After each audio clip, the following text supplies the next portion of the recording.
பொன்னின் மணி வான்மழை மேகங்கள் நீர் தெளிக்க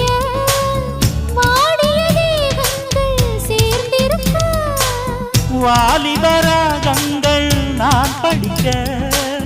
நூலிடை தாழாமல் நீ துடிக்க சின்ன பூவை தேன் நிலாவை